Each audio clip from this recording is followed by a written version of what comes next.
Apa pertanyaannya? Makna dari Nyepi sebenarnya tahun baru Saka niki kalau menurut Hindu, tapi yang sebenarnya makna dari hari raya Nyepi, sumbernya dari mana, kenapa bisa ada hari raya Nyepi gitu. Oke, makasih.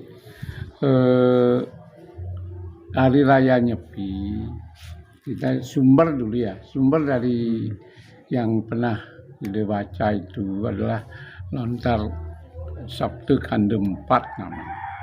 Di dalam Kande 4 itu diceritakan bahwa terjadinya Buana Agung dan Buana Alit ini adalah atas kehendak Tuhan.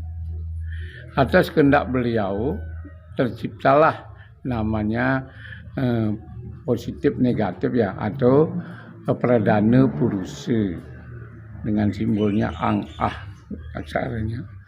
Pradana purusa ini kemudian diutus, dia tinggal di pura dalam, menjadi di dalam namanya menurut Kande 4 Sangyang Ayu Mas Rangde. Kemudian itu sebagai yang ibunya, yang bapaknya, purusanya itu Sangyang bukan Sangyang lagi, Iratu Nyoman Sakti Pengadangan, Sangyang Sabtu Dewata yang ibapa. Nah, pada saat Nyepi itulah terjadinya pertemuan antara yang ibu dengan yang ibapa. Nah, karena di sini terjadi baru ketemu. Nah, dalam proses pertemuan itu diawali dengan untuk perayaan di Bali diadakan Paweogoh-ogoh ini sebagai simbol Buddha kala, karena ketemunya yang ibu dengan yang bapa itu pasti didasari atas nafsu. Nafsu itulah kala. Nah, itu dikeluarkan, dilebarkan kala-kalanya itu untuk menetralisir ciptaannya kalau sudah terjadi ciptaan. Dan besoknya sudah disebut Saka inilah tahun baru Bali. Dan tahun baru Bali. Nah, ini juga sebagai dasar kenapa di dalam itu pura itu sebenarnya, Plinggi itu sebenarnya di pura dalam itu hanya 2. Yang di Jeroan itu hanya ada 2 semestinya menurut Lontar ini, yaitu Gedong 1 Pelinggihan Ide Sangyang Ayu Mas Rangde atau Betara Dalam. Kemudian Jero Gede ya, itu sebagai di situ dianggap Mahapatih, padahal itu adalah Sangyang Sabtu Dewata yang ibapa atau Bapa Akasa. Di dalam kesempatan ini beliau disebut di Ratu Nyoman Sakti Pengadangan, ini manifestasi Wisnu. Nah, di sinilah awal terjadi pertemuan itu, terciptalah Buana Agung dan Buana Alit ini. Dasarnya kenapa Barong dan Rangde itu cenderung dikatakan black magic, itu salah besar sebetulnya menurut Lontar yang di Sabtu Kande 4. Oleh Anda baca di Kande 4 Buddha salah satu itu ada diungkapkan bagaimana ketemunya Barong dan Rangde atau yang ibu yang bapa itu di situ untuk menciptakan alam ini. Ya, bukan anak buktinya. Sekarang kalau kita menganggap itu adalah black magic, ngapain kita nyungsung black magic? Ya, jadi ada perkelahian antara Barong dan Rangde adalah menkisahkan bagaimana pertemuannya yang ibu yang bapa. Buktinya kan tidak pernah ada yang mati kan. Paling yang kalah Barongnya kan, seperti kalah ya. Selalu yang bapa itu kalah, tidak pernah dikalahkan oleh yang ibu. Karena urip ibu itu 9, urip bapa itu cuma 8. Itu menurut Lontar Kande 4 Buddha ya.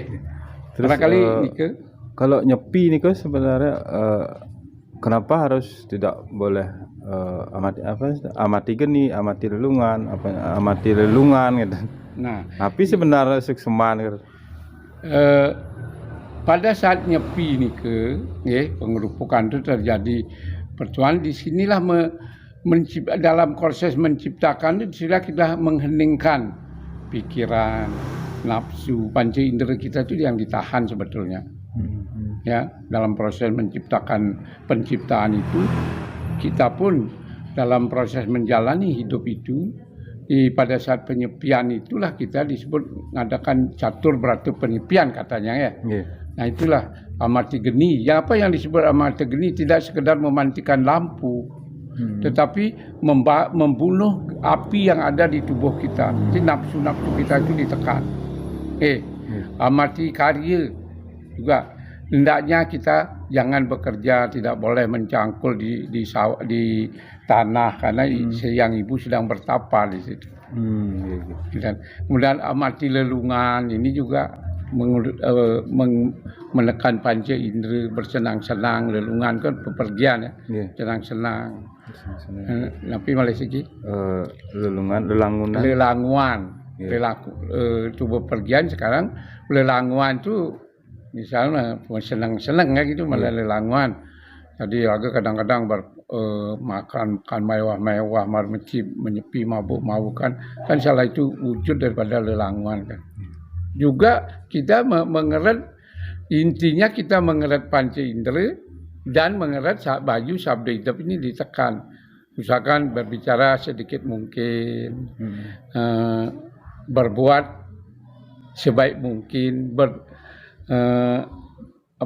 berpikir pun yang benar-benar, sehingga baju sabda hidupku bisa berjalan dengan sempurna nanti dalam kehidupan. Dan banyak ada penjelasan di berbagai media dan di berbagai orang-orang pintar sudah menjelaskan. Cuman Ida Bagawan kebetulan Ida Bagawan ini kan seorang sesepuh dulunya di Sabta Kandem 4. Inilah sebetulnya menurut Kandem 4. Nah, termasuk pura yang ada di dalam itu. Pura dalam itu sebenarnya pelinggihnya cuma 2, tapi perkembangan zaman sekarang itu kan sudah banyak, ada pura dalam itu bermacam-macam diisi. Karena sebetulnya kan belum ada siapa-siapa kan, baru ada yang ibu yang bapu di sana, belum ada ciptaan. Nah setelah ada ciptaan itulah baru banyak ada pelinggih-pelinggih, dan banyak pelinggih itu disebut pura pusah, dibawalah di pusah semua ciptaannya. Barangkali Kenden. Terima kasih semua Ratu. Selamat Hari Raya Galungan Kuningan dan Nyepi. Kepada warga Bali khususnya, baik di Bali maupun di luar Bali, Bagawan mengucapkan selamat Hari Raya Nyepi, Hari Raya Kuningan dulu, Hari Raya Nyepi. Ini kebetulan tahun ini beruntun sekali upacara kita. Semoga Ida Sang Hyang Widiwasa, Datu Asung Wadanugraha, yang jagati sami sehingga sarwa prani dangkara. Semua.